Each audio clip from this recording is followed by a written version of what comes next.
2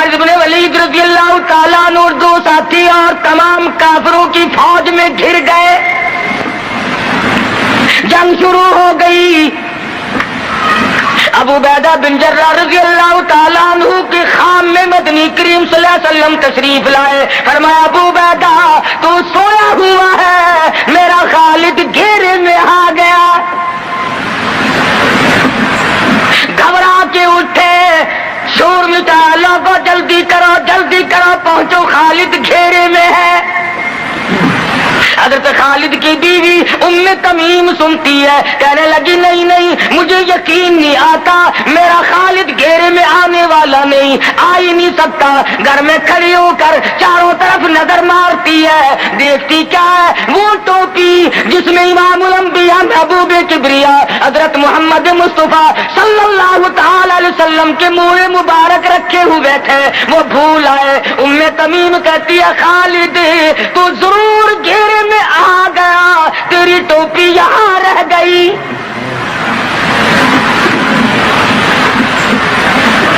ام تمیم نے ٹوپی لے کر کے شور نہیں مچایا, کپڑے نہیں پھاڑے, چہرہ نہیں نوچا, ابو عبیدہ کے پاس نہیں آئی, بغل میں ٹوپی دبائی, برقع اوڑھا, گھوڑے پر سوار ہوئی, تلوار لے کر گھوڑے کو سر پٹ چھوڑ دیا.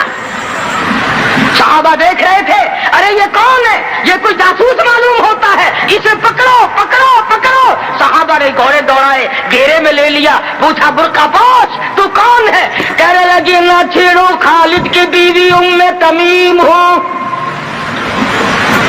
تو کہاں چلی ہے؟ کہنے لگی میرا خالد گھیرے میں آ گیا, ٹوپی گھر پہ بھول گیا, وہ پہنچانے چلی ہوں, ہمیں دے دے ہم پہنچا دیں گے, تو عورت ساتھ ہے. کہنے لگی خالد کی جو قدر میں جانوں تم نہیں جانتے,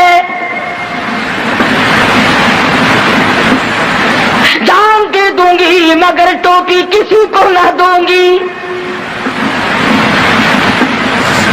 نکل پڑی, آ کے دیکھا تلواریں چل رہی ہیں, گاجر مولی کی طرح آدمی کٹ رہے ہیں. حضرت خالد بن ولید بیچ میں ہے. ام تمیم نے تلوار نکال کر چلانی شروع کر دی, گاجر کی طرح لوگوں کو کاٹ مارا. خود حضرت خالد کہتے ہیں او میرے ساتھیوں, اس نوجوان کو پہچانو, اس برقع پوش کو پہچانو, اس نقاب پوش کو پہچانو, یہ کون ہے. جب سامنے گئی, نقاب اٹھا کے کہنے لگی خالد تیری بیوی ام تمیم ہو, یہ ٹوپی بھول آئے ہو, پہنچانے آئی ہو. اور کراچی کے مسلمانوں, تم نے کبھی سوچا نہیں خالد کے سر پہ نبی کی ٹوپی نہیں, جس میں نبی کے بال رکھے ہوئے تھے, وہ گھیرے میں آ گئے. آج تیرے پاس قرآن نہیں, تو گھیرے میں ہے. وہ ٹوپی گھر پہ بھول آیا تھا, تو قرآن کو مسجد میں قید کر کے آیا, آج تو کفر کے لردے میں پھنسا ہوا ہے, تو گھیرے میں ہے, تجھے کوئی نہیں نکال سکتا اللہ کے قرآن کے سوا. تم کتنی عسکری طاقت بڑھاؤ, تم تعداد بڑھا لو, تم چھوٹے بڑے زور لگاؤ, کتنی تم کوشش کرو, خدا کی قسم جب تک تم اللہ کا قرآن لے کر کے نہیں بیٹھتے, اس وقت تک تمہارا گھیرا نہیں ٹوٹ سکتا. تم نے اللہ کے قرآن کو مسجد میں قید کر دیا.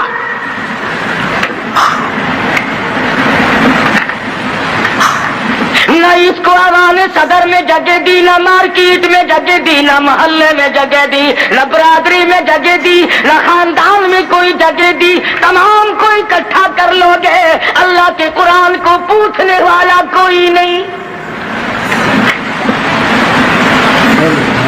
کون پوچھے؟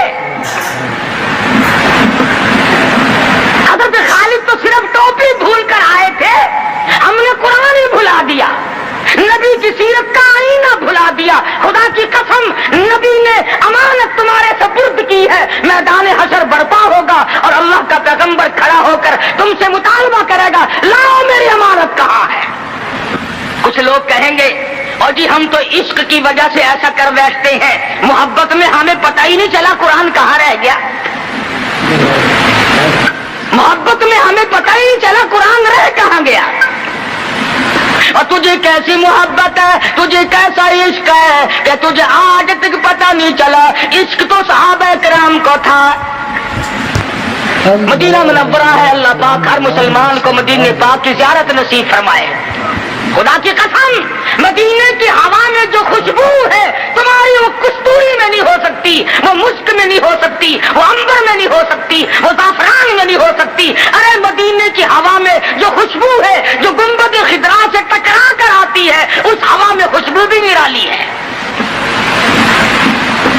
صحابہ کہتے ہیں کہ جب ہم نبی صلی اللہ علیہ وسلم کو تلاش کرنے کے لیے نکلتے تو کسی سے پوچھتے نہیں پھرتے تھے, بلکہ مدینے کی ہوا بتاتی تھی ادھر آؤ, ادھر آؤ. حضور ادھر تشریف لے گئے.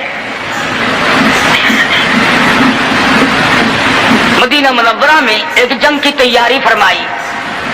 صحابہ کرام کا لشکر تیار فرمایا. حضور اکرم صلی اللہ علیہ وسلم نے, جمعے کا دن ہے, صبح کا وقت ہے, لشکر کو ساتھ لے کر کے تشریف لے گئے.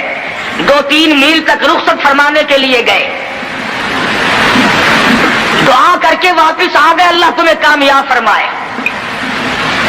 صحابی ہے حضور اکرم, سب کہہ دو صلی اللہ علیہ وسلم کا. آؤ عشق کی بات تمہیں بتاؤں. حضور اکرم صلی اللہ علیہ وسلم نے روانگی کے وقت فرما دیا, توجہ کرنا, لشکر کو رخصت کرتے وقت فرما دیا, اور میرے دیوانوں اور پروانوں اور میرے جانی سارا بات سنو.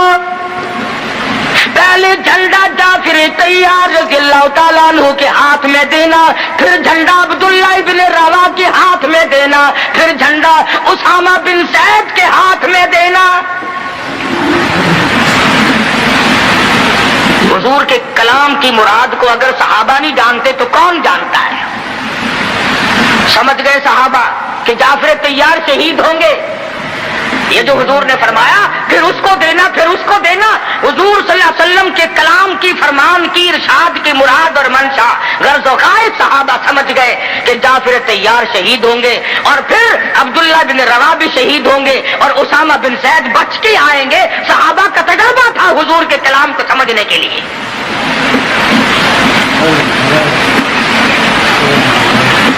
عبداللہ ابن روا رضی اللہ تعالیٰ عنہ نے سوچا کہ تسلی تو میری ہو گئی کہ میں شہید ہوں گا, اس جنگ میں واپس نہیں آؤں گا, مگر چلو جمعے کا دن ہے, سواری میری بڑی تیز ہے, میں آخری جمعہ سرکار دو عالم صلی اللہ علیہ وسلم کے پیچھے کیوں نہ پڑھوں, اور جمعہ پڑھ کے جاؤں گا, ایک مرتبہ اور اپنے آقا کا دیدار کروں گا.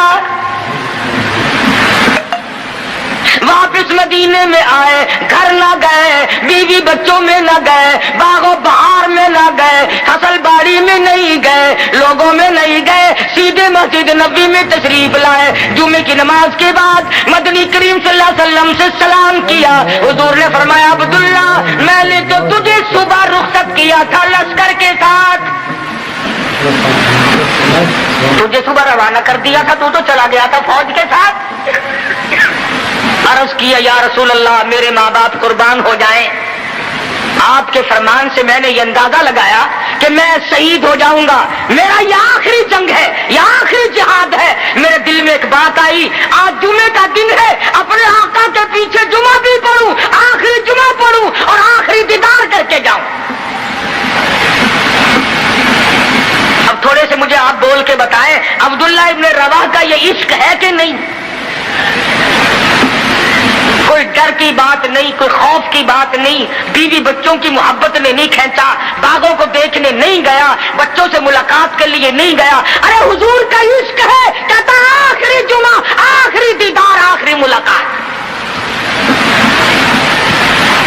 اور عرض کیا میرے آقا, میں اپنے ساتھیوں کو جا ملوں گا, میری سواری بڑی تیز ہے. امام الانبیاء محبوب کبریا حضرت محمد مصطفیٰ صلی اللہ علیہ وسلم کا چہرے انور سرخ ہو گیا. فرمایا عبداللہ, تو ساتھیوں کو نہیں مل سکتا, نہیں مل سکتا. جب تیرے ساتھی جنت میں جائیں گے 500 سال بعد میں بہشت میں جا سکے گا.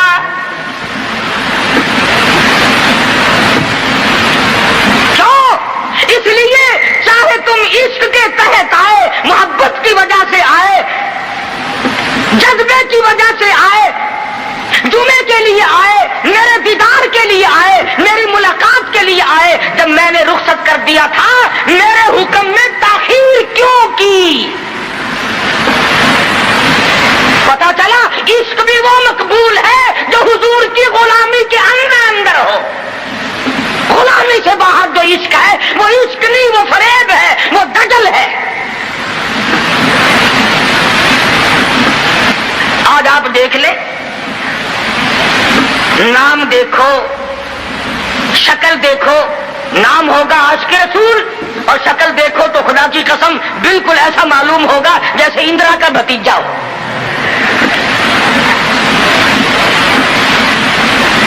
پہچان نہیں سکے گا آدمی. کیا کر سکتا ہے آدمی شکل میں؟ صورت نہیں, سیرت نہیں, لباس نہیں, اخلاق نہیں, کردار نہیں, تمام چیزوں کا تختہ نکال کے رکھ دیا ہے. اور آج قوم اسی وجہ سے مصیبتوں سے دوچار ہے. وہ نرغے میں پھنسی ہوئی ہے, وہ نکل نہیں سکتی, وہ سہارا ڈھونڈ رہی ہے مادی قوت کا. حضور ناراض ہو گئے صلی اللہ علیہ وسلم. صحابی کہتے ہیں میں چاہتا تھا زمین پھٹ جائے, مجھے لقمہ بنا کر نکل جائے. اللہ اللہ. صحابی کہتا ہے مجھے زندگی تلخ لگنے لگی, ہائے میرے آقا مجھ سے ناراض کیوں ہو گئے. عبداللہ بن روا تشریف لے گئے, کہ پھر بھی نہیں گئے, بال بچوں میں پھر بھی نہ گئے, اور جا کر کے جہاد میں شریک ہو گئے.